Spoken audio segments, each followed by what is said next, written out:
My mom had this thing where she'd bathe with snakes. No bra, nothing. She couldn't even sleep unless she was holding one.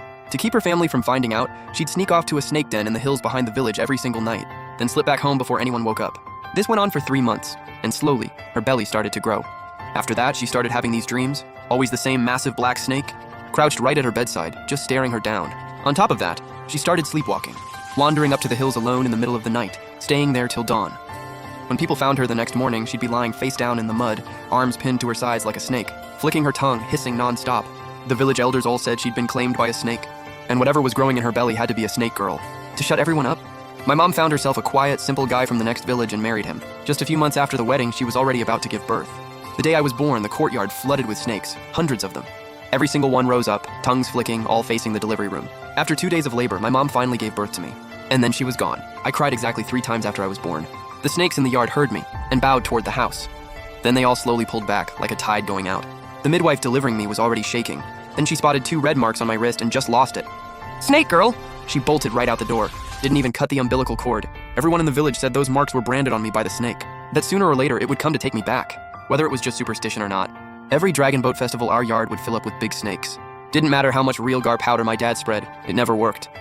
Only when he brought me out for the snakes to bow to would they finally leave. Then when I was 7, a one-eyed matchmaker showed up in the village. She tracked down my dad and said she could break the curse and change my fate. My dad jumped at the chance and agreed on the spot. She pulled out a blood-red gecko and a tiny silver snake, threw them in a mortar with a piece of pure white jade and ground it all up, then spread the paste over the red marks on my wrist. And just like that, the marks vanished. Not a single trace left behind. Before she left, she handed my dad a one-horned rooster, told him to keep it in the yard and made him swear never to tell anyone about my marks, that I'd ever had those marks at all. The next Dragon Boat Festival, no snakes, it actually worked. But being a snake girl, I was never quite like other kids. Yeah, I was pretty, but I didn't say a single word until I was 7. And the very first thing I said, I pointed at some old man in the village and told him, "You're about to die." At first, everyone just laughed it off. Figured I was a little kid talking nonsense. 3 days later, the man was dead. Ugly death too, his body covered in snakes. After that, it kept happening all around the village. And everyone blamed me. Said the snake girl was cursing people to death.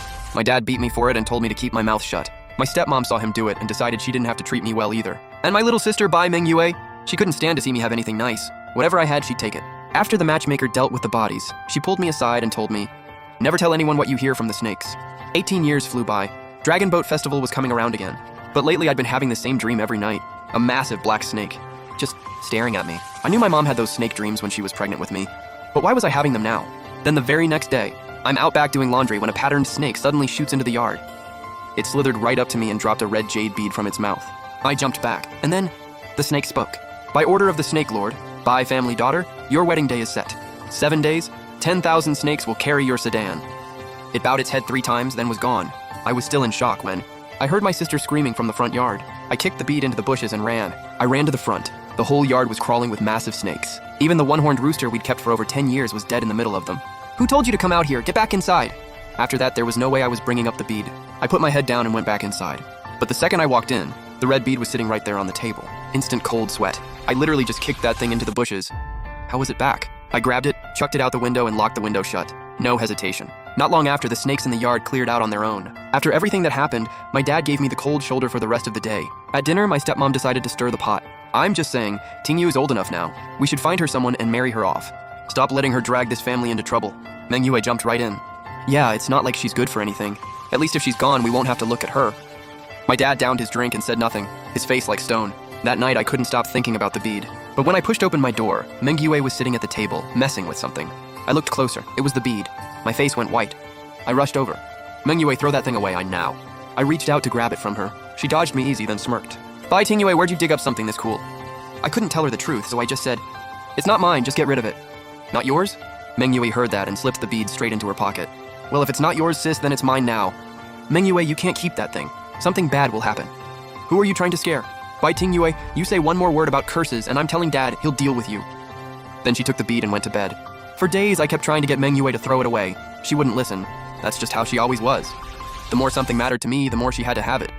I had a bad feeling that bead was going to cause serious trouble, so I decided to come clean to my dad. But before I got the chance, someone came sprinting to our door. Said Meng Yue had gotten into trouble up in the hills. When we found her, she was tangled up with some boy from her class. Both of them had blank, glassy eyes, foaming at the mouth, completely out of it, but still going. Some villagers threw clothes over them. My dad looked like he was about to explode. He rushed in trying to pull them apart. But no matter how hard he hit or yelled, he couldn't separate them. An old man nearby, must have been over 100, spoke up. You won't be able to pull them apart. These two crossed something up in those hills. They've been hit with dark energy.